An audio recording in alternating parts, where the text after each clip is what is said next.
आज छत्रपती संभाजीनगर येथील सर्व आंबेडकरवादी पक्ष संघटनांच्या वतीनं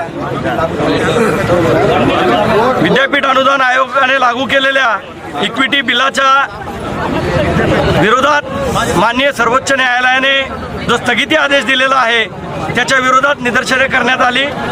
या निदर्शनांचा प्रामुख्याने उद्देश होता की UGCने लागू केलेलं इक्विटी बिल हे सक्षमपणे त्याची मांडणी झाली पाहिजे, त्याच्यामध्ये ज्या ज्या त्रुटी आहेत त्या त्रुटी तात्काळ दूर झाल्या पाहिजेत आणि आज आहेत ज्या ज्या संस्थात्मक हत्या या देशामध्ये संशोधक विद्यार्थ्यांच्या, दलित विद्यार्थ्यांच्या, बहुजन विद्यार्थ्यांच्या झालेल्या आहेत त्यांचा तपास पुन्हा एकदा सुरू झाला पाहिजे।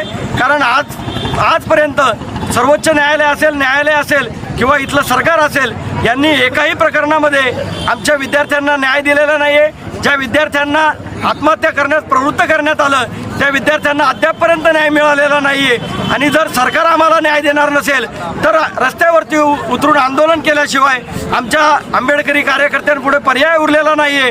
आज ज्या पद्धतीने सवर्णांच्या, मुठभर सवर्णांच्या विरोधाला बघून न्यायालयाने जसा स्थगिती आदेश दिला त्याच पद्धतीनं या देशातल्या 90% बहुजन समाजाच्या भावना लक्षात घेता सर्वोच्च न्यायालयाने तातडीने हे इक्विटी बिल लागू केलं पाहिजे।